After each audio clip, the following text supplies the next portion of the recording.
వాళ్ళతోటి. అండ్ అలాగే మీడియా మిత్రులు అండ్ మా జర్నలిస్టులు అందరూ వాళ్ళందరికీ వచ్చినందుకు చాలా చాలా థ్యాంక్ యూ. మచ్చలు మళ్ళీ దీని గురించి చెప్పాలంటే డిసెంబర్ 27, 2021 అభ్యమా. సో ఆ రోజు నాకు వచ్చి చెప్పడం జరిగింది. దాని తర్వాత అప్పటి నుంచి ఇప్పటి వరకు దాదాపు 3 సంవత్సరాలు పెట్టింది. 3 సంవత్సరాలు ఈ సినిమా గురించి చెప్పాలంటే ముఖ్యమైన వ్యక్తి సుబ్బు గారి గురించి చెప్పాలి. ఈ 3 years ఆయన దేని గురించి ఆలోచించలేదు, దీని గురించి తప్ప. సో అది నాకు బాగా నచ్చిందండి. చాలా మంది చెప్తారు సినిమా కథ చెప్పినప్పుడు చాలా బాగా చెప్తారు, బట్ తీసినప్పుడు కూడా అలాగే తీయాలి. ఆయన ఎంత బాగా చెప్పారు, అంతకు మించి బాగా తీశారు. అండ్ అది నేను చాలా కాన్ఫిడెంట్గా ఎందుకు సినిమా చూశాను కాబట్టి నేను చెప్పగలుగుతున్నాను.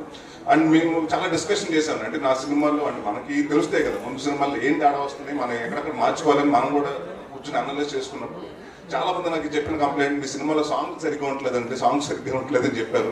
సో మీ ఇద్దరు ఫస్ట్ కూర్చున్నదే ఏమంటే చాలా రోజుల తర్వాత మనం వస్తున్నాం, ఒక సాంగ్స్ బాగుండాలండి, ముందు సాంగ్స్ ఇంపాక్ట్ చేయాలి. This is been the complaint of been hearing. అంటే ఆయన విశాల్ గారు దాదాపు 6 నెలల ముందు నుంచే సినిమా స్టార్ట్ అవ్వకుండా 6 నెలల ముందు నుంచే కూర్చొని అన్ని సాంగ్స్ కంప్లీట్ చేశారు. సో ఆయనకి అలాగే విశాల్ చంద్రశేఖర్ గారికి చాలా చాలా థ్యాంక్ యూ.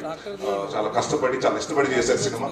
అండ్ అందరండి, ఇట్స్ నాట్ వన్ పర్సన్. అంటే జనరల్గా ఏమంటారంటే సినిమా బాగుందంటే వాళ్ళు లక్కో లేకపోతే ఇంకోటో అని కాదండి. ఇక్కడ అందరూ టీమ్ ఎఫర్ట్.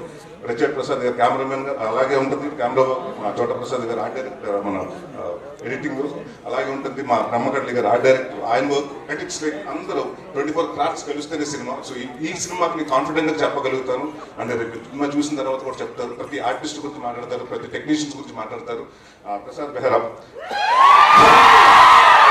ఇంకా ఇలాగే నువ్వు ఇప్పుడు ఏ ఆర్టిస్ట్ వస్తున్నాయో నువ్వు స్క్రీన్ మీద వస్తుంటే థియేటర్లో రేపు ఇలాగ నలుపు రావాలని కోరుకుంటున్నాను.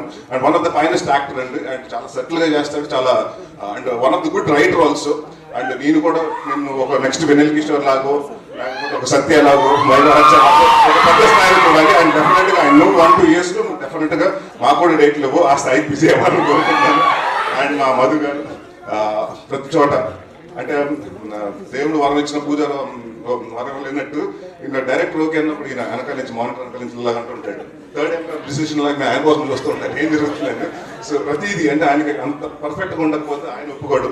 సో ఎప్పుడు అదే చెప్పారు కదండి, అంటే పెగ్గు గారి నుంచి అన్నింటిలో ఆయన చాలా దగ్గరగా పాత్ర చాలా పోషించారు. సో థ్యాంక్ యూ అండి.